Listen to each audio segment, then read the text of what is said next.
I'd subvert the churches first. I'd begin with a campaign of whispers. With the wisdom of a serpent, I would whisper to you as I whispered to Eve. Do as you please.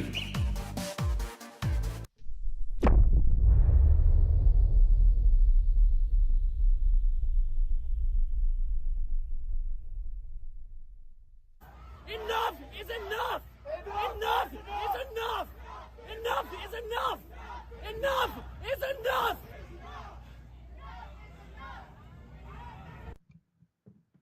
Good evening, ladies and gentlemen. My name is AJ Wilms, joined here with Mike Lauber, and welcome to Punching Left. And we have had enough! Enough is enough of Pride Month. Welcome to June, everybody. It is officially Pride Month, and it's absolutely terrible. Mike, how are you doing today, though? I thought that poor guy was going to pass out protesting there. Yeah, he was shaking and everything. Did you see that? Yeah, he literally shaking, as they like to say. Yeah, exactly. And I'm assuming that was over guns and firearms. And do you know where that was? It looks like Texas. Yeah, that was at the NRA convention. I've seen the video a few times now, and another video of the same guy screaming. I mean, that seems to be the one that's circulating more because it literally looks like he's about to have a stroke. Yeah, and it's odd, it's like I said earlier, how on earth do we look at people like this and think, wow, a great system is letting him have the right to vote. Someone who can't control their emotions, who's literally shaking while holding a sign, just yelling over and over and over the same thing. Yeah, and I mean, I get it's Texas, it's hot out there, but if you're about to pass out just from yelling your little protest out there, you should probably hit the gym. Yeah, and it's not even like a clever thing or anything, at least BLM and stuff make up rhymes or Antifa, but this guy is just yelling, enough is enough, enough is enough. Well, if they were actually thinking adults, they wouldn't be out there protesting the NRA convention. Very feminine behavior too, right? That sounds like something like your mom would say, like, enough is enough. It's not really a manly thing. It's not like, this ends now. It's like, enough is enough. Yeah, well, it's exactly like your parents would do. Like, when they don't really have a valid argument, but they still want you to do something, they just point to their authority, and that's the reason you need to stop. Yeah, well, speaking of the NRA convention or headquarters meeting that was happening, the protest rather to that, I heard that like Ethan Klein, a YouTuber, actually said someone should go and bomb the place. And I'm like, isn't that like an act of terror? Like, hey, someone should use violence and blow these people up because I don't like their politics. I don't like what they stand for. Yeah, he said somebody should go like firebomb it, and then doubled down on it after his producer came out, and then said he was joking, or what was it? He got too emotional. I can't remember which excuse he settled on, but YouTube actually did take down his video and give him a strike. Surprisingly, it was after a couple days of pressure, since that's a very clear violation of the terms of service. Unlike our strikes. Yeah, I know we have so many strikes, and with our relatively brand new channel here, and yet we get this for talking about election fraud, which totally didn't happen, YouTube, and we'd get this from talking about COVID, which is, I can't even have an opinion because it changes every week what's acceptable to say on it. But, obviously urging people to commit acts of violence. And then I saw on Twitter that he was like crying out saying like, oh, people are being mean to me. People are calling me names. People are being anti-Semitic towards me and all this stuff. And it's like, well, dude, like, yeah, people on the internet will say rude things to you, but like you incited violence. It's a bit different, when a public figure says, go bomb this place versus some teenager is like, you're an idiot, stupid poo-poo head or whatever on the internet. Yeah, exactly. Ethan Klein wants us to feel sorry for him since he's being targeted now because of things he said on the internet.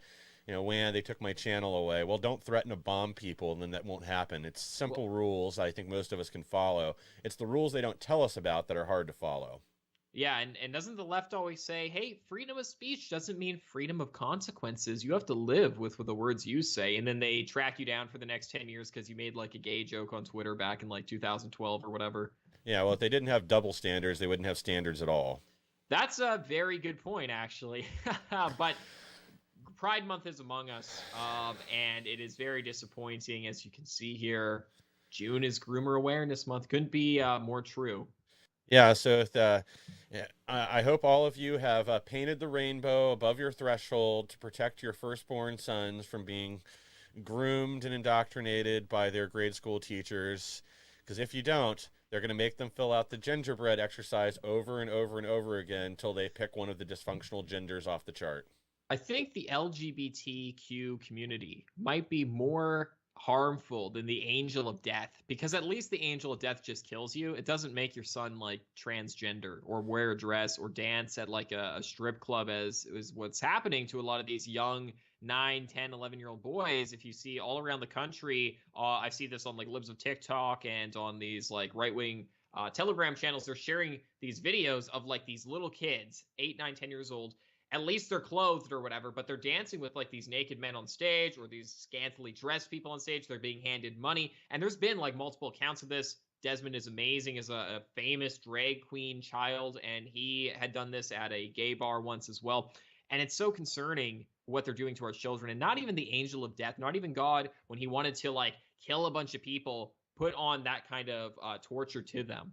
Yeah, at least it wasn't a lifetime of suffering and degeneracy and self-loathing. Yeah, exactly. And a over 40% suicide rate. Yeah, so angel of death, gay people. I mean, I don't know. It just seems like I'm looking at the consequences to liberalism in America, and it seems far worse than even death. And now I kind of understand, people often wonder, how is it that you could give your life to something like, soldiers? I was watching a video on the Crusaders earlier today and how they like took back Jerusalem and they took back the Holy Land and they fought off the, Muslim Sunni Turks at the time. And I was like, what compelled them to leave their home? They left their families behind. They left their wives. They left their home for years at a time, because deployments back then weren't just a few months and then you fly back home. I mean, you really committed your entire life, it seems, or at least several years of it, to going on a big conquest expedition. And when you're there, you could face certain death. And these people are fighting for faraway lands and for people they've never met or will never know. And I was like, what would compel someone to do that? And then I look at America today and I'm like, oh, I think I get it now, because death is literally not as bad as what is happening in America today. Yeah, and like during the Crusades, some of them would leave as long as 10 years at a time, and they expected not to be able to return home. Crazy. Whereas, without modern communication or anything else, it's a whole different world. You might send a letter home and never get another one back. It's not like there was an organized post system to get mail back and forth. So right. You left, you were kind of just expected not to return. That's crazy. That's insane. And, people were willing to fight and give that much up, give up their entire lives, their families, their homes, their possessions, even their life in some cases, to fight for God. And today I look at society and people aren't even willing to like speak out against evils. They're not even willing to like lose their job or get kicked out of school. And not that we want everyone to do that, but there needs to be a certain degree of a willingness to sacrifice. And that is just not here in America today. No, I really wonder what the red line is that people would finally not cross, that would finally be too much, where they would be willing to lose their job or lose, their social status or whatever else. Because I thought we've crossed where I thought that line would have been several times now, and you don't see hardly anybody making a stand, which is really sad and pathetic. Well, it'll be interesting to see what develops in the near future, especially if they keep pushing the LGBT stuff. And as you can see, it's infected also our government behind us here. Mike, why don't you explain what this is here? Yeah, this is the official tweet from Mayorkas, the Chief of Homeland Security, on behalf of Border Patrol. I guess they're gay too now. Today at DHS.gov headquarters, we raised the pride flag in recognition of the start of Pride Month. The waving flag symbolizes our core value, an abiding commitment to diversity, equity, and inclusion. We raised and fly the flag with pride. Oh my gosh. And it's like, again, you'll see this with all the government posts. We're going to go over another government Twitter post right away. Yeah, and you'll it gets know worse. That, like, why is it that the core value of America is, what is it here? Equity and diversity and inclusion. Like, the founding fathers did not come here and say, we settle these lands and risked our lives for diversity and inclusion. Like, they didn't even let, 90% of people vote at the time. I think only 20% of the U.S. population at the time was eligible to vote at the time of the founding. And if we were using those standards today, it would be like 2% of the population because of all the standards they had. So I don't know what this inclusion thing is. They didn't even want everyone included in voting, let alone all other aspects of government, being involved in government, being, in Border Patrol, within the military. So I don't know where this core value comes from. It sounds like it's just some made-up 20th century construction. Yeah, it's invented. It's swapping out, like, part of why I stumbled over reading that was I expected to say equality, not equity. And equality is the equal chance, but it's not a guaranteed outcome. Whereas equity, apparently now we're basing everything on outcomes, which means you either dumb things down or you hand things off to people that don't deserve them, undeserving. Which is again why we see a lot of sectors of our economy and of our government gradually degrading as equity becomes the focus rather than equal opportunity. You're not getting the best and the brightest moving up. You're getting whoever fits the criteria that they need at the time, their racial or gender criteria, or invented gender in this case. Right, exactly. And, it's upsetting too, because you can look, and I think I'm going to butcher the name of this because I didn't expect to be talking about it, but like, what was it called? The Pendulum Act or something that said that you can't hire people just based on liking them within the executive branch. You can't just give appointments to people you like. Do you know the name of it? No, I know what you're talking about, but I don't remember if it's the Pendulum Act or which one it is. I'm totally pronouncing it wrong, but it starts with a P, okay? Very unprofessional show, okay? But you guys get the idea. There was an act of Congress in the 20th century that basically said, or maybe even the 19th century, that said you can't just appoint people who you like to the executive branch because people were only appointing people within their party or people that they were friends with and things like that. You have to appoint the person who's best for the job. So there's an act of Congress. People say as an exaggeration, oh, take an act of Congress to do that. There literally is an act of Congress saying you can't just appoint someone for the sake of diversity because that's not based on merit. And I guess they'll spin it to the courts and say, oh, but diversity does cause merit because it gives new perspectives and blah, blah, blah. But in reality, we know that all it takes for a new perspective is another brain. It doesn't take a black person or a gay person or a Hispanic person or, anyone who's not a straight white Christian male in order to give that merit there. Yeah, and I mean, like, to make it perfectly obvious, like, do you, your house is on fire and you're relying on a firefighter to come, like, pull you out. Do you want it to be like the 100-pound transgender woman that can't carry you down a flight of steps? I would run into the fire to get away from that person. Yeah, there's probably a lot of people that would. Like, no, I'm fine. Just leave me here.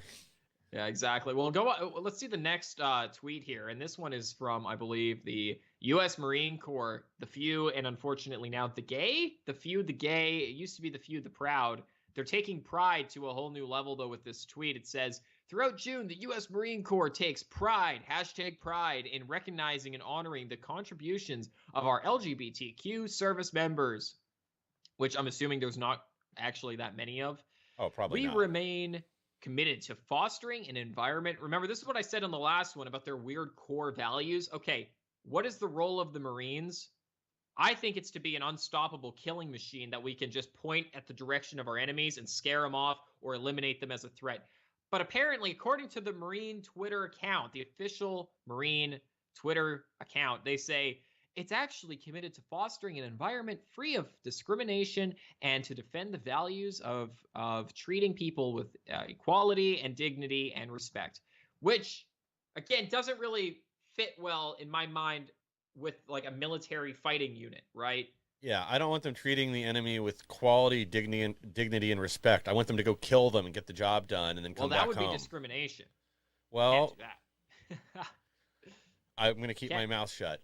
Can't discriminate against the enemies, right? I mean, that would be awful. You can't, you got to make sure you treat the enemies with equality. You can't treat your teammate the same way that you treat an enemy. It's just absolutely ridiculous. And people will be like, oh, well, they're just talking about their own, forces or whatever. And it's like, no. Again, there should be like a level of discrimination when it comes to Army standards or Marine standards. For example, we should discriminate against fat people and old people. Like, I don't want a bunch of fat old people in the military. We probably shouldn't have transgender people in the military. Probably shouldn't even have gay people in the military, although that's a hot take nowadays. But, there is a certain level of discrimination, and discriminate literally means to choose one or the other. It doesn't inherently mean anything bad. It just means to choose between two options. It usually is good to have standards, which means inherently you're going to have some discrimination against the lower quality people who are below the standards. Well, even for them to do their job effectively, they need to be discriminating and making prejudicial decisions as Right. they operate in the field. I mean, if you're over there trying to secure a mosque in Iraq, you want them pointed at the targets that look like obvious threats, Right. Depending on how they're dressed, what they're doing, what their mannerisms are. You can't just give a general command and then treat everybody equally. You're going Right. to, well, be, what would be a good There's way like to a put it? certain level of common sense that you Yeah. use. Yeah. Right. Because Yeah. it's like, you're not going to treat like a child the same way you are like a man or whatever if you're in the military. You're not going to treat some like 5-year-old Iraqi kid the same as some like 22-year-old Iraqi guy. And it's like, well, look, that's discrimination. You're treating them differently based on immutable characteristics. Well, yeah, but that's just kind of common sense. I mean, it works. It's practical. It's moral. It's ethical. What's the problem? Yeah, you're going to give preference to something that looks like it could be a threat or a target. And that's the way you need to operate, both for your safety and for theirs. Right, and just to get the job done effectively, right? And it's similar when, for example, if the police are tracking down like a murder suspect and they see a woman running and a man running, it probably makes more sense to go chase after the guy, not the girl, because 90% of murders are committed by men. So yeah, is that discrimination? Is that prejudice based on immutable characteristics? You don't get to choose your sex, you're born with it. Well, yeah, I mean, it is, but at the end of the day, like, I want a safer community, and if I'm like, pulled over or whatever, and the cop's like, I think it was you. And I'm like, oh, it was that girl. And they were like, oh, sorry, we thought it was you because you're a dude. I wouldn't be like, oh, woe to me. This is terrible. It's just a matter of life, Yeah. Well, if there was any truth at all to this idea of total equity, then 52% of our prison population would be women. That is true, right? And it's definitely not. It's around 90% men. And that doesn't prove that there's some type of systemic sex discrimination in our prisons. Not anything like that at all. It's just because men do commit more crime for whatever reason. Yeah, they're going to be more aggressive and more willing to take those kind of risks. And it's more violent crime, too. Right. Even women that do commit crimes are far less likely to commit a violent crime. It tends to be other things. Right. So this idea of like, total equality for all people. I don't know where this came from. I certainly don't know why the Marines and Homeland Security is adopting these ridiculous values, saying that this is what America stands for. I mean, hey, the founding fathers used to discriminate against like redcoats, and now we can't even discriminate based off, simple characteristics like, oh, you're a man, a woman, a transgender person or not, you're in the LGBTQ or not. These are things that maybe we should consider when talking about letting people into the military. Yeah, exactly. And if for no other reason than for how they get along with everybody else that's there, and if they're making everybody, well, I know, like the argument a few years ago with letting gays serve in the front lines was it made the other soldiers in the platoon uncomfortable. Mm-hmm. And that could be reason enough to limit either roles that they can serve in or what they can do. If you don't have a cohesive unit fighting, that creates problems too if you don't trust each other. Yeah, exactly. And you need to be able to work as a team, obviously, in these high pressure combat situations. And when you have some wrench thrown into the engine, which is your fighting machine, that's going to cause some serious issues. And I don't think that we should just, for example, if men wanted to have like male platoons or whatever with no females and that helped them focus better, I would say, okay, if that improves our fighting force, then let's do that, right? If they wanted to do some other kind of arbitrary or a more arbitrary like distinction, like we want a platoon of just X people, like just people with shaved heads because it will help us, I'd be like, okay. If they wanted a platoon just of like albino skateboarders, I'd be like, okay, look, if that helps you guys on the mission, do it. I don't care. And we'll just have another platoon for non-albino skateboarders. I don't care what like metric it is. That is something that should be considered, and it doesn't impact anything negatively. Yeah, I think if they did ask for a platoon of all albino skateboarders, I would want an explanation of why. But yeah, if they gave me a good one, they can do it. And, the British did this. One of the most effective fighting units they had in World War II was, it has some cheesy name. It's like the X unit or X something or other. But it was all these German Jews that escaped and got to the UK and then wanted to go help take their homeland back. Initially, the British military didn't want to put them in combat roles, put them in all positions doing dirty work, digging ditches, whatever. But then at some point, Churchill saw the value that they spoke fluent English. They got the best and brightest, got them to where they had a good fake English accent. They could still understand German fluently, obviously, and they were all geared to go fight and take back their country and save everybody. They were one of the most effective fighting units during World War II. But it was just a very small number of people that had the right mentality, the right skill set, and were the right thing for that job. Right. Well, yeah, and I know I think Germany during World War II also had a lot of different divisions, like SS units of different countries, and I think they even had like Asian divisions and stuff like that, and like different, like there was a lot of there's a wide variety, a lot of diversity. Diversity, there you go, Democrats, a lot of diversity, because there was like little units of like all the different countries they took over, and they just put those countries together in little platoons, units, companies, whatever. Yeah, so they'll fight more effectively with other people that are from their nation, that share their values and share everything else, and are fighting for the same thing. Well, and it's interesting too, because during that exact same period of time, the U.S. also had, if I recall correctly, racial segregation within the military during World War II. So it's kind of funny that we've moved, like, just in less than 100 years, from like racial segregation within the military to promoting the idea of letting in, like, recruiting gay people and trans people to get into the military and join and stuff. Like, we've gone a very, very long way, and it seems like the pendulum swings like really hard one direction, and who knows if it'll swing hard the other way now. Yeah, and it's actually kind of interesting. So the U.S. military was desegregated racially following the Civil War, and then was resegregated in 1913, I think, by Woodrow Wilson. Don't quote me on the year, though. I actually might be off on that. But Woodrow Wilson then resegregated it and moved people that were in command roles that were effective and had done, great, move them back out of those and then into like cooking duty and other stuff. Interesting. Yeah. So I mean, that's an interesting point too, just on like the moral grandstanding of the U.S. Because like oftentimes I've said before on the topic of abortion, like we shouldn't be too quick to judge other nations or point the fingers at atrocities. Now, obviously, we can objectively look at a country doing something right or wrong and judge them based off that. But the idea that like America's the best and we have nothing that people can point back and look at us for, abortion in America has killed over 60 million babies. That's more than any genocide in history has killed. So I don't really see the U.S. as the best person to be calling out like the Rwandans or the Turks on their genocides. Now, we should, because it's wrong to genocide people, obviously. But we should also take a look at our own country and ourselves happening today and with babies, like the most innocent of all creatures. And the same thing is true with some of this like racial segregation stuff when we point and say like, oh, well, like, this country did this, Italy did this, Spain does this. It's like, well, at that time during World War II, like the US was basically like a white nationalist country that had segregation, and it wasn't as wonderful as people make it out to be insofar as like this liberalistic mindset or perspective. Yeah, and it's interesting too. Like, people always bring up like Japanese internment camps, and that's another group where there were a lot of them that wanted to join our U.S. military and help fight against imperialist Japan, because again, they'd left for a reason. They had intel and everything else, but because of again a broad sweeping act, we didn't take advantage of it until later. And that probably could have helped us a lot early on. Yeah, and Gavin McInnes has like a funny bit where he shares a story of when he was talking to this Japanese guy.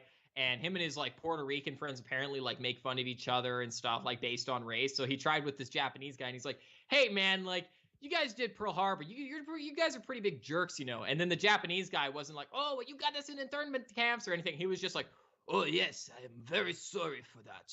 It was a big mistake. We should not have done that," or whatever, right? Or Pearl Harbor it was, obviously. Yeah. And and he's like, "But we got you back with the nukes." And there was just not the same chemistry. But we don't hear. The point of the story is we don't really hear the grievances from Japanese Americans about like, "Oh, you guys put us into internment camps. It was so terrible." They kind of just like got over it, got through it, and then grew up after that. And now they're doing great in America as a group. And you don't really see that from other ethnic groups, unfortunately, in America so much. And even with ourselves. I think that we are so hard on ourselves a lot of the times when we should probably take a note from the Japanese people who just kind of like muscled up, took it on the chin, and then moved on.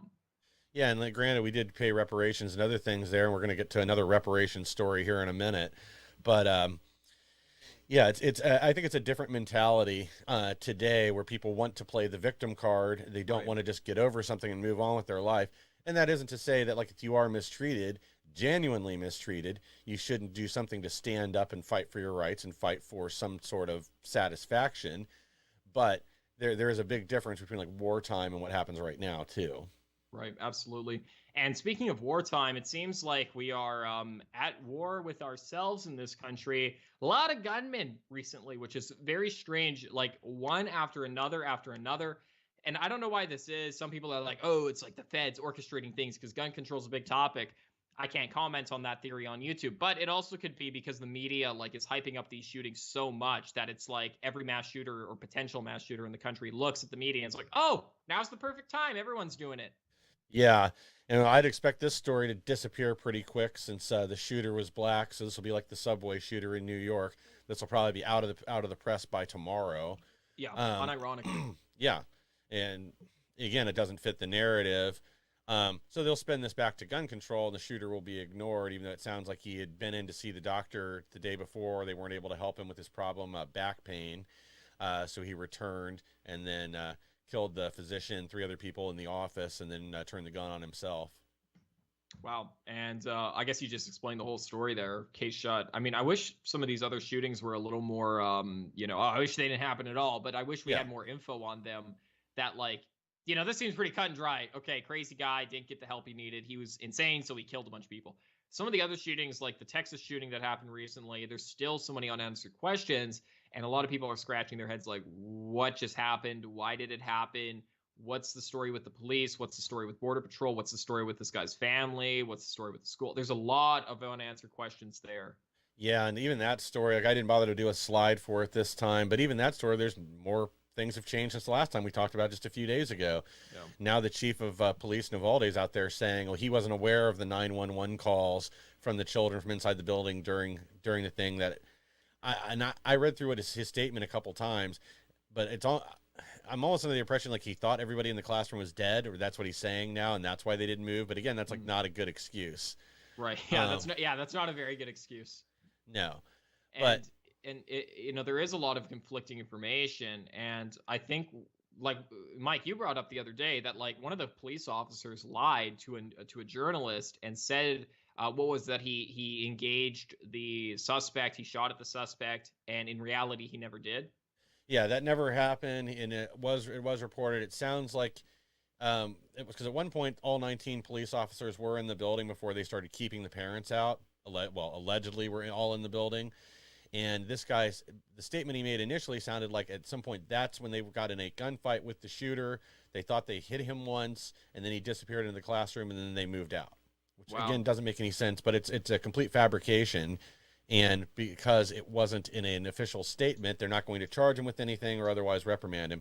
For all I know, this police chief could have just made stuff up, too, to talk to this reporter, because they seem to have a pattern of doing that in Uvalde.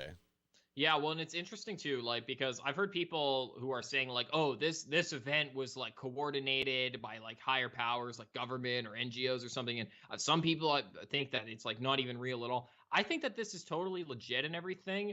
I just think the police were just extremely disorganized, because that would make sense with all the conflicting stories, with the cops being like, I didn't know this, I didn't know that. They have no training in this, small town police. They had no idea what they're doing. And, you would think that if this was some, like, there is a lot of weird, fishy business with it, but you would think, like, same with the Vegas shooting, but what happened with that? Zero media coverage after, like, the foot came down on the door or whatever. That's not even an expression. You know what I mean, though. Or, the government, zero came from them as well. So I kind of see this as like everyone's scrambling to try to explain what happened because no one knew what was happening, and that's why we're getting conflicting stories. Does that make sense? Yeah, it does. And with this Uvalde Police Department, it actually just undergone mass shooter training again a few months prior to this happening. So you can't even use the training as an excuse. It's just a failure of operations, either people not making decisions or them being too big of wusses to go into the building.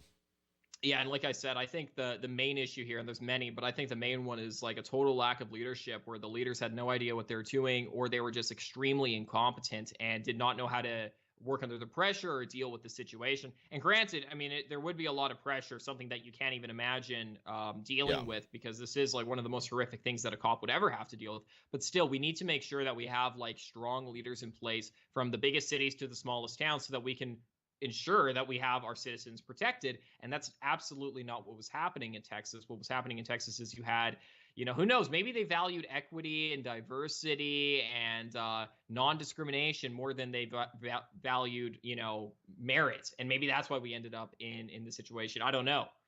Yeah. And this is the thing. I still would like to think out of 19 police officers, there would have been at least one of them, when they continue making these bad decisions, that would have been willing to move in and take this shooter out. But apparently that's not the case.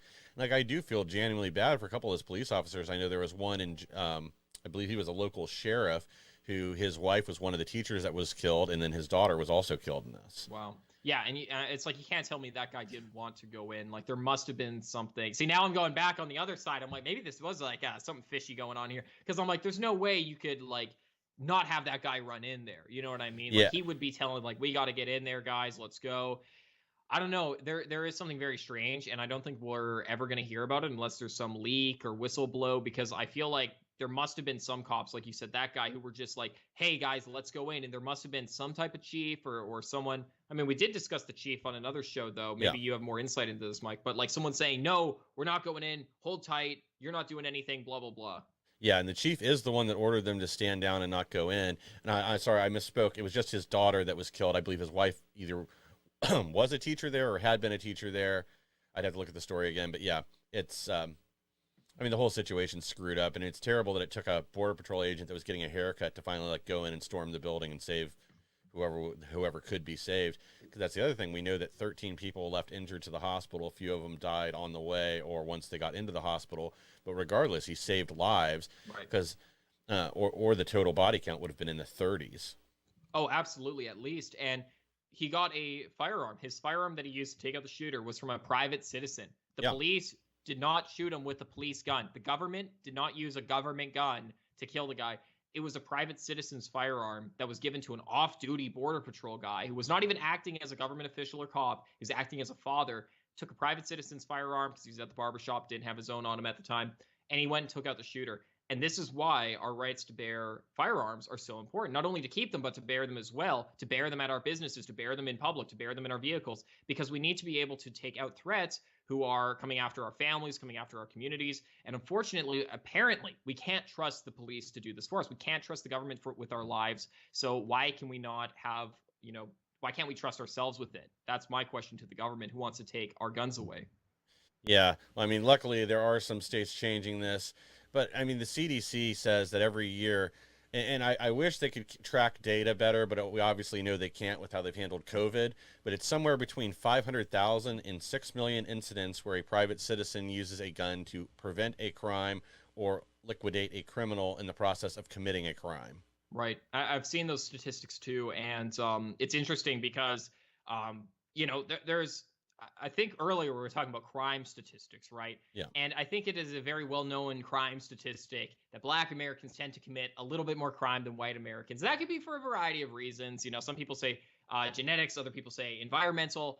That's not really the question. The real question is not racism or this or that. It's the fact that the murder rate is quite high with the Black community. If you subtract Black and Mexican individuals from the crime rate, white Americans actually have a very similar crime rate to white Canadians and white English people, firearm homicide rate, that is.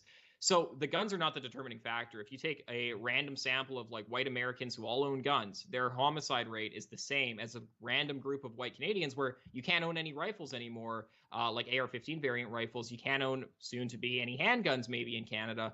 So Canada, England, Australia, these nations with some of the strictest gun control actually have the same homicide firearm rate or very similar to white Americans. It's when you throw in all of the other demographics into the question that it goes quite high. Yeah, and a little side note about Canada. Apparently every gun store in their country just about is sold out of handguns in the last 48 hours because they know there won't be any more importations after this. Wow. Since the legislation hasn't passed and gone into effect yet, everybody's running out and stocking up. Anybody with a limited PAL, I think is what it is, firearms license to own handguns. Whatever it is, whatever Canadian document it is. Dingery-doo, or is that Australian? Whatever it is, they're all the same. The non-American country. But yeah, Biden is already, there will be a message tonight, actually, it might even be starting right now. It's 8 o'clock here in Eastern. They're going to make eliminating private ownership of guns or certain types of guns a priority. So there'll be an address to the nation tonight. Pelosi's already out there saying they're going to eliminate high-capacity mags, ban AR-15s. But the good news for us is so far the Senate doesn't appear to be willing to take up these measures. They do have something that focuses on mental health in the works, but I don't think they have the votes to get it through the Senate regardless. Right. So I think I've heard something similar that there's no way that they can get it through Senate, and the Republicans can just filibuster, I believe, any gun control they try to put through, and then you need 60 votes to break that, if I recall correctly. Correct. And the Democrats just don't have the votes for that. And in fact, there were some Democrats who broke rank and said, I'm going to vote against filibustering or in favor of it. I'm going to vote against my party's interest. So they definitely cannot get anything done. Thank God for once for Senate. Yeah. Well, I mean, luckily, when it comes to the filibuster, there's two sane Democrats, Manchin in Sinema. They've already said that they will not support eliminating the filibuster under any circumstances, which means they don't have even the votes to bring it to the floor. And there are a few, when it comes to this kind of gun legislation, there's a few Democrats that are sane enough. In other words, they know that if they vote for something like this, they'll never win elected office again in their home state.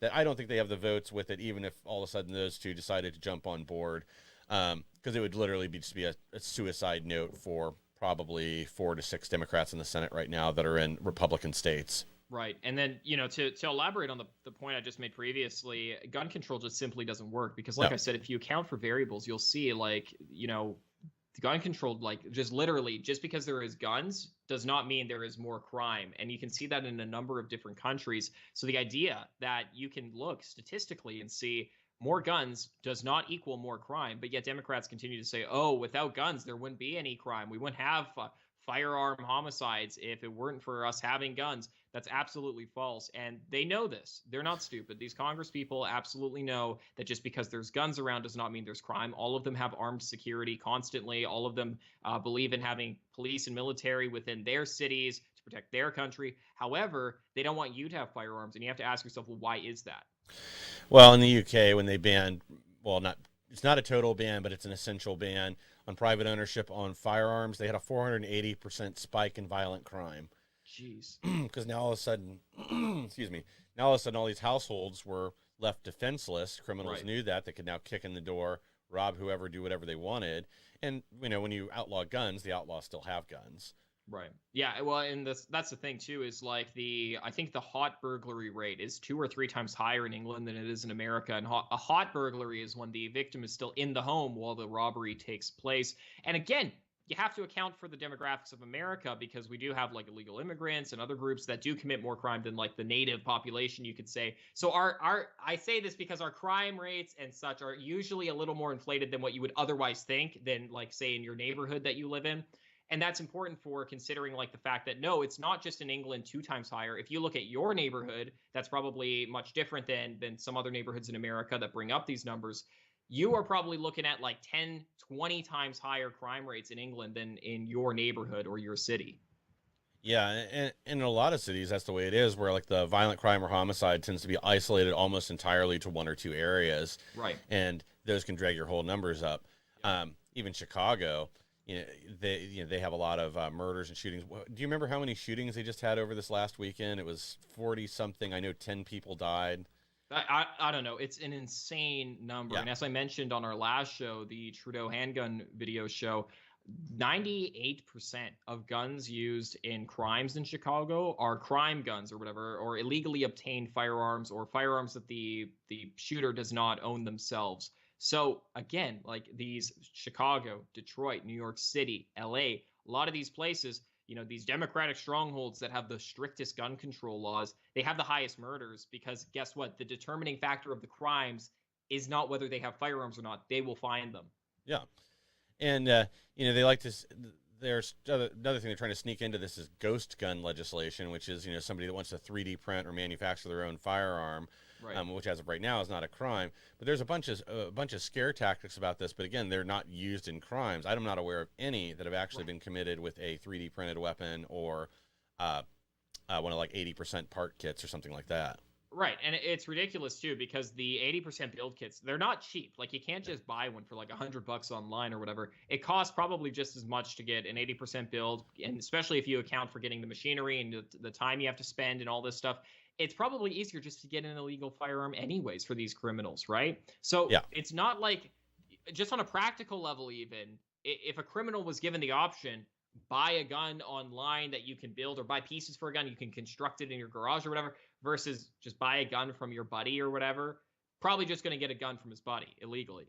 Yeah, I mean, a lot of the 80% build kits, it's a little less expensive than buying, say, a brand new Glock off the shelves, but there's generic alternatives I think it's Palmetto State Arms. I'm blanking on the name of the gun. I was going to say the Dagger, but I don't think that's right. But basically, they have a 3rd-gen Glock clone that they sell for $300. It's cheaper than buying the 80% build kit. Right. Yeah, exactly. And I'm sure a lot of them are like that because you can't really. It's probably easier to mass produce the firearm itself as opposed to just like the different parts and then selling them in the right order and stuff. But nevertheless, the point being here is like the ghost gun myth or whatever, that it's like, oh, these guns give access to firearms to all these people, or these kids give access to firearms to all these bad people. We don't want having guns. Not really. It's not that if someone wants to break the law and illegally possess a firearm, they'll just buy one. It's not hard to illegally buy a firearm, apparently, in the US. So many criminals tend to have firearms. In fact, in every country, this is the case. We were talking on the show the other day, the Trudeau show. I shouldn't call it the Trudeau show, Yeah. but the episode on Canada we did with the Trudeau's gun control. We're talking about the fact that, like, in Mexico, there's only like a single gun store. Mike found this out. One gun store, and it sells like revolvers in Mexico. It's in Mexico City, and that's like the only gun store, and it's under government control in Mexico. And yet the cartel has all these like AK-47s and like all these other variants of these like rifles and long guns and carbines, and they get in shootouts with the police, and they have a giant mafia there. Guns are illegal. They still get their firearms, and much bigger and scarier ones than we even see in the streets of America. Yeah, exactly. And the cartel has all these FALs and SETMEs and everything else that just move up from South America from all these fights they've had over the years between one warring faction and another. Yep. It's not as bad as like Africa and the number of AKs that are floating around there, or the Middle East, but it's still, they're widely available. They're easy to get for the right price. And when somebody stumbles on one of these cargo containers full of thousands of rifles, they want to get money for them. They'll sell them to the cartel for $200 a pop, which is a steal, and then they can fully arm their outfit for pennies on the dollar, and then they just have to get the ammunition smuggled in. Which again, if you're have a product that you're making billions of dollars every year off the books on, you don't care what you're paying for it. Oh, absolutely. And that's the issue, is like you don't get guns off the street by not allowing law-abiding citizens to have guns. And I know that's like a kind of an old talking point, but it rings true that like the only people who respect gun laws are law-abiding citizens who are not going to commit mass shootings and murders if they care so much about their little gun laws and stuff. They don't want to risk 1 year in prison. They're not going to risk 50 years in prison for murder or like mass shootings or anything like that. It's like in California, where like one of the laws, the stupid gun laws, is you can't have a pistol grip on an AR-15. A pistol grip just means like a grip that you can hold like this, right? So what they do is they put this dumb little like plastic like thing over where your hand goes. So you have to hold the gun like this, right? So if you hold a gun like this, you have to put your hand like this and go pew pew pew pew pew. So stupid. You know what a criminal would do? It's plastic. There's screws on it. You just unscrew it and take it off. So who does this impact? Only the law-abiding citizens who are like, I don't want to say cucked enough, but cucked enough to keep the dumb little plastic thing on their gun. Yeah, exactly. A criminal is just going to remove that fin, or they're just going to go buy one out of state, or have someone else buy one out of state, or steal one that doesn't have it on there. It's not like you can't get your hand on an actual pistol grip. Yeah. And again, no, the pistol grip's there. It's just a plastic thing screwed onto it. So it's like I understand the liberal argument of like, oh, if we banned all AR-15s, then it would be hard to get an AR-15. Or whatever, right? And I don't think that's a legit argument, but I see where they're coming from. I see the reason. But this one, it's like, let's put a plastic part onto a gun that makes it really uncomfortable to use, that you could literally just rip off with your hand. Yeah, it's idiotic. It makes no sense. And if they do pass this kind of legislation, what'll happen is exactly what happened the last time there was an assault weapons ban in the late 90s through the early 2000s. And that just made pre-ban weapons, as they called them, extremely expensive. So you could still buy an AR-15 that had a threaded muzzle brake, and you could still get high capacity magazines over 10 rounds, but you had to pay a lot of money for them. The high capacity magazine too. It's like most handguns are high capacity magazine holding firearms, because what do they define it as in California? 10 rounds is high capacity. I think New York it's 7. So who knows? In Canada, it's 5. What's a low capacity magazine? That's my question. What's the standard capacity magazine? 3 shots, 3 rounds? In their eyes, probably. I mean, in reality, even whatever they limit it to, it's not going to matter because there's so many mags out there. But it's just going to increase the price, and it's also going to increase illegal activity because there will be a market for standard capacity 30-round mags, 40-round mags, whatever, and people will still make them and they will still sell them. Yeah, and the guns will still take them. I think that's the biggest thing. Like, it doesn't matter how many laws you have. If I can just take like a 40-round mag and boop, put it into the gun, then your law is useless, right? And you can try your best to like, stop people from doing that, but criminals are always going to break the laws, which comes back to the question of why is the government doing this? Why does the government want to disarm you so much? Seems to me like they don't want law-abiding, patriotic, good, conservative Americans having firearms for a specific reason. Yeah, it's almost like they're preparing us for something that's going to happen in the near future that we'd all want to kill them over. Yeah, so I don't know, but I mean, and look at, Mike, you said earlier, what is the limit that people can be pushed to? Dude, I don't know, because they're already putting drag queens into schools. Remember a few years ago, even back in like 2015, 2014, 2013, when drag queens were like those really weird dudes you'd see like once in a while in like Vegas on the streets, and you'd be like, oh, gross, that's a guy, ew. Or they'd be like, hey, what's up? And like when you're walking by, you'd be like, oh, stay away from me. Those people, a few years later, are now in your child's school. They're in your child's library, your local library. People still aren't doing anything about it. They're not even like voicing their concerns. I honestly don't know if there's anything that would make the American people actually rise up and have a legit guns blazing revolution. Yeah, maybe if we really do have this severe food shortage coming in about 6 months, maybe that'll be enough that we have angry mobs outside. But then again, how many of them will just take the side of the government and they will go destroy whatever they're pointed at, because the government blames one sector or another of our country for the problem, and then everybody else just goes along with that. And it's the same thing happened in Germany. Right. Well, speaking of bad gun laws, we actually have a good one coming up here, too. Why don't you tell us a little bit about Idaho here, Mike? Yeah. Well, my home state of Ohio, they actually are pushing through legislation to arm teachers. This bill had been tabled for a while, and it's gone through several different iterations. For a while, they wanted teachers to actually get full police officer training, 700 and some odd hours of training to be able to carry a gun at a school, but they got eliminated that down to 24 hours of training. They're still working out the details on what that would be, combination of legal training and then hands-on shooting and practice and drills to learn how to deal with a mass shooting situation. Well, there's probably going to be a lot less shootings in Ohio, if there's any at all, especially in schools, if this is the case, because again, I've mentioned this like 2 shows in a row now, the boomer sign. Like there's a boomer meme where it's like 2 signs, one with the school, they're both schools, and one sign says like, this school is armed to the teeth, we'll shoot back if you walk in. The other sign just says gun-free zone. Which is a shooter more likely to go shoot up? Probably the gun-free zone, because over 98% of all mass shootings happen in gun-free zones for a specific reason. So with school teachers being trained and armed in schools, people may think this is crazy. People might think this is something that shouldn't have to happen. But if ifs and buts were candy and nuts, we'd all have a Christmas party. This is the reality of America now, unfortunately. And maybe teachers do need to be armed, because I care more about the safety of my child's life than your comfortability.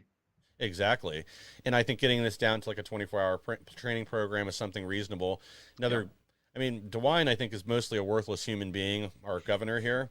But there's a few things he has been pretty good on, and one of them has been guns. We do become a constitutional carry state also in 10 days, so you'll no longer need a CCW here. As long as you can legally own a firearm, you can carry and conceal it, which, again, this is good for everybody. It gets, like my name is on a list right now. If you're a reporter, you can go look it up in Ohio and see that I have a CCW permit, because that was part of the original law when it was passed, that everybody had to be registered in some database. So that doesn't sound right. No, it's terrible. Well, especially because, as you brought up correctly the other day, people with CCWs actually commit less crime than police officers do off duty. Yeah, they're statistically, like, it's almost nothing. It's a few cases per 100,000 year over year. Right. And most of those are not necessarily violent crimes. It's just, maybe you get a DUI and it ends up as a felony or whatever. The incident of violent crime is even lower. I mean, because, again, you're talking about somebody that took all the extra steps. Like, I've had to go through this class a couple different times now, because I've moved out of state and then moved back into Ohio 5 years later. So I've had to go through the class, I think, 3 times now. Well, and I don't know how it is in Ohio, but I know that in other states, like, half the class is then drilling the knowledge into your head of, like, don't shoot anyone because it's super expensive. Like, you're going to end up in court. And even if you have, like, a lawyer or whatever, it's going to be super expensive. You're going to spend $20,000. Like, when I took my LTC class in Texas, they were like, if you shoot your gun, it's $10,000 immediately. Like, if you pull the trigger, like, you could kill someone or whatever, but it's presumably a bad guy. But it's not as simple as just, oh, they're bad, so I'm going to shoot them. That's a $10,000 shot. It's much better to just call the cops and let them deal with it. So a lot of the training is not just simply hands-on, which there is in many states. It's not just like, oh, this is like when you can legally shoot someone. It's also, okay, you can legally shoot them. You're trained in doing it. You know how to do it in a safe way where no one else gets hit. But should you do it? And usually not. No, and that's the same kind of way they drill it in Ohio, that this is a last resort. It's when there's when you have no option but to defend your life or someone else's life to protect yourself from death or bodily harm. Right. Yeah, I heard someone else explain it well, where they're like, if you're not willing to do the time for the shooting you're about to commit, then don't do it, even if you know you're in the legal right, because you never know what happens. People have been falsely imprisoned, so it really should be your life or it's life or death. Yeah, like I used to have a side gig where I worked as a range safety officer for a guy that was a state trooper in Florida that taught CCW classes. And one thing that he would always tell everybody, that regardless when you finish this class to get your license or not, if you don't think you could pull the trigger if you had to, then don't carry a gun, because that's when it can get turned against you. Right. Yeah. Amen to that. My dad told me once when I was younger, don't ever carry like a knife around, because I lived in a bad neighborhood and some of the kids in high school like would carry knives on them to defend themselves. And he's like, don't do that, because you don't seem like the type of kid to stab someone, and you probably shouldn't. And what that means is if you ever get in a fight, they're just going to take that knife and stab you with it. And then they probably won't even go to prison, because it's like, how did the guy get your knife and stab? You know what I mean? Like, yeah. There's a little bit of like, well, you were the one who brought the knife to a fist fight, and then it just got turned on you, allegedly. You know what I mean? Yeah, exactly. And that's the same thing with the gun. And it's good advice in general. If you're one of these people that just thinks morally, no matter what the situation was, you couldn't pull the trigger, don't carry a gun. If you're anybody else, if you're anybody else, get a permit, learn how to use it, make sure you're a good shot, know when you can and can't use it, and keep it in case you ever need it. Yeah, and see, this is why people who do have their CCW like permits, they tend to commit a lot less crime than everyone else, even off-duty police officers, because they're usually people who have gone out of their way to go through all the procedures, and they want to make sure they're doing everything the legal and right way. And I think that's usually indicative of someone who is obviously less likely to commit crime, but also someone who's just usually smarter, and someone who has better temperaments and better behavior and a better attitude, right? People who don't go through this process and just want to get guns anyways and carry them around illegally, those people are probably a little bit more likely to be predisposed to committing crime. So you can see why CCW holders do commit significantly less crime than the average person. Yeah, and I think the training is really a big part of that, and then the mindset. And it's also a lot of it with criminals, they're gangsters. They don't really know what they're doing anyway. That's why when you see shootouts between two of them, there might be 100 rounds spent and 2 people are hit, and they're both like light injuries where they're out of the hospital because they have no idea what they're doing. It's just spray and pray. Or even more likely, there's like one guy they're trying to shoot, and then they kill like 7 civilians and don't even hit the guy they're shooting at. I've heard incidents of that happen, and then it gets counted as a mass shooting, which is, again, why America has a mass shooting problem. But if you look at all the mass shooters, you'll see, it's literally just Chicago and Detroit. And then it's like the few school shootings that happen, unfortunately more often now than before, but once in a blue moon. And, it's crazy because you think this all started because we were talking about the teachers holding, concealed carry permits and being able to carry in schools. They theoretically then would have an even less high chance of hurting someone illegitimately than even a police officer. So people who say teachers can't have guns, we need to make sure the police do because they're properly trained. Well, if you look at statistics again, CCW people who the teachers would have to be to carry guns, they have a less high likelihood of hurting someone illegally than even police officers. Yeah, exactly. And I feel like, even with a good response time like this Tulsa shooting that we just touched on earlier, it's 4 minutes, and you can fire off a lot of rounds in 4 minutes, whereas a teacher's on scene now. So even if they're not in the classroom or wherever the shooting starts, they can get there a lot faster than a police officer. I mean, the average U.S. response time a few years ago was 7.5 minutes from when 911 is called till a police officer shows up.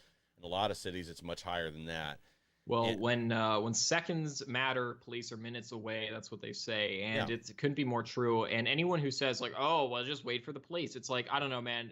if I argued, join the military without any guns and get shot at by ISIS for like 4 or 5 minutes until backup comes, is that a good deal, or would you rather be like given an AK or something to shoot back? You probably prefer having something to protect yourself with.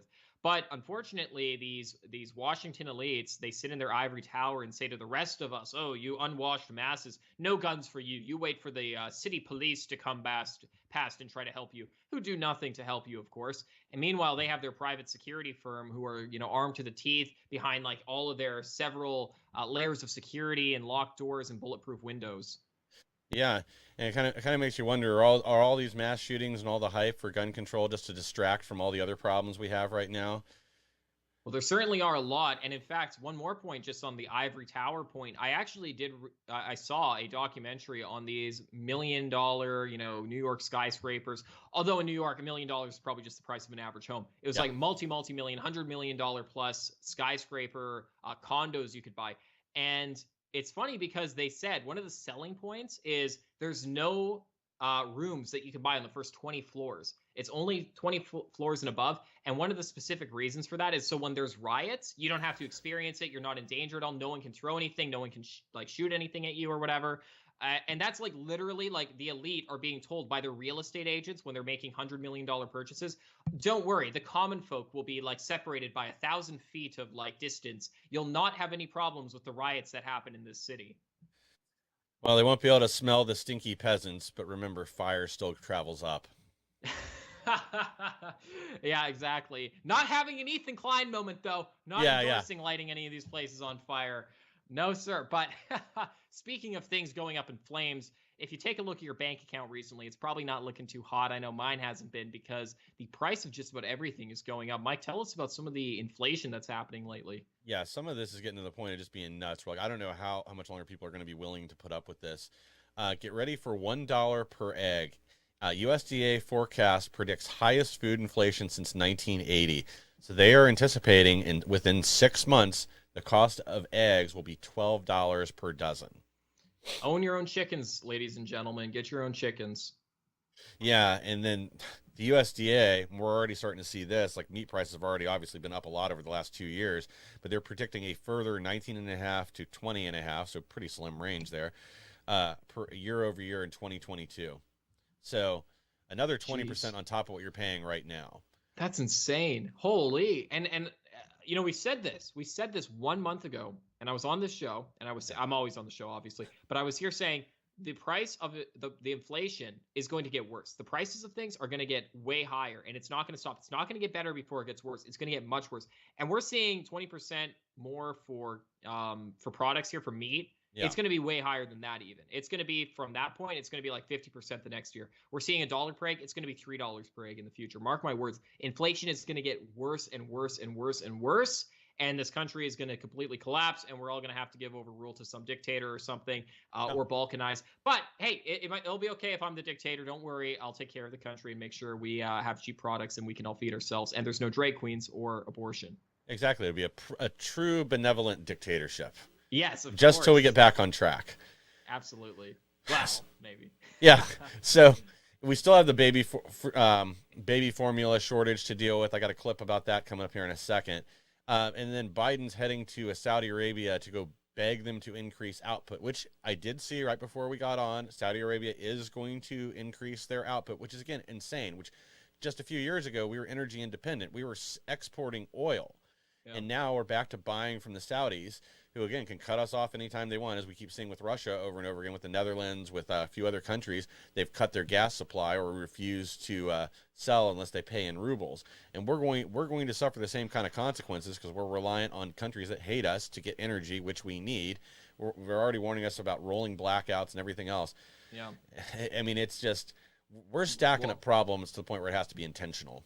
Oh yeah, for sure. And I saw even in England they're proposing doing like energy consumption limits, so you can only use so much energy per day. And it's funny, I was just thinking just yesterday, I was like watering my garden, and I was thinking it's so cool how you just get like unlimited water. Like no matter how much water I want, like obviously the water company can run out of water, but like for me as an individual, I can just like run out like 50 gallons of water a day if I wanted to. I have to pay for it, but there's no limits where they say like, oh, you only get 3 gallons a day. unless you live in like California or whatever in Yeah. some places. But like literally that will be the future when they say to you, like, you're only allowed certain amounts of energy per day. You're only allowed certain amount of like food per day. Maybe you're only allowed certain amounts of water per day, and your utilities get limited by quantity, maybe times how many people you have in your household. And that's kind of scary because even in the West, we're getting to that point where in places like England, they're saying, okay, we're going to have to cut down here, cut down here. Not to get too far off the point, I don't know why on earth we are making ourselves, like you said, dependent on other nations, because who on earth is in favor of dependency on other nations? Everyone, left wing, right wing, should be in favor of having an independent America. The elitists who run our government, who are globalists, want a global economy where everyone has to rely on each other so there can be no nationalism. But even like left wingers, like normal lefties, should be in favor of us not having to rely on the terrible, terrible regime in Saudi Arabia for our oil or on Russia for our oil. Yeah, exactly.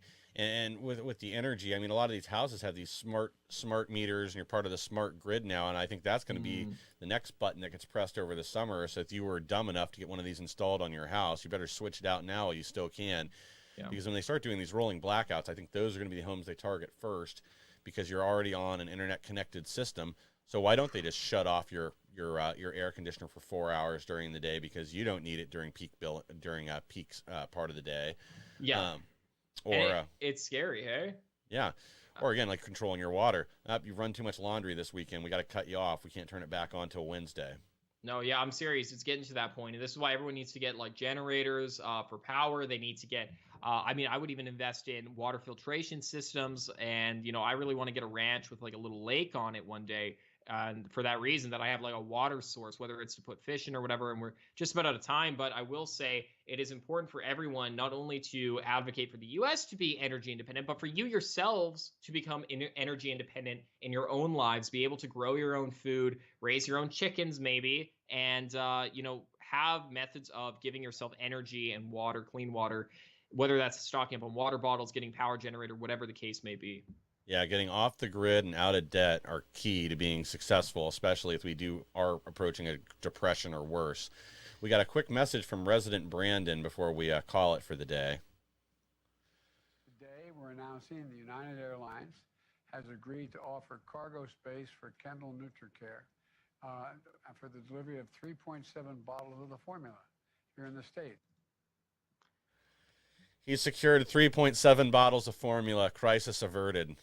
Well, there we go. What a wonderful note to leave on. You know, I always enjoy watching our Mr. Biden quotes. By the way, I know we're out of time, but I have to say, did you see that video of Hunter Biden where he's like sitting at his computer? Yeah, it's a little weird. It is extremely weird. Maybe we'll play it on the show on Sunday or something, because it's absolutely mad. But anyways, as mad as Hunter Biden may be, I'm going to be more mad at you guys if you don't go over to punchingleft.com to subscribe to our Telegram channel and our Odyssey channel. If you go to punchingleft.com, you're going to be brought to a little landing page. There's a lot of different apps, a lot of different links, Instagram, YouTube, Twitch, everything. I just want you to go and click Telegram and subscribe, because that's where we tell you when we're going live, and we'll post clips from the show. With all that said, thank you all very much for joining the show tonight. punchingleft.com. Thank you all very much. God bless and take care. And thanks again. We'll see everybody again here soon.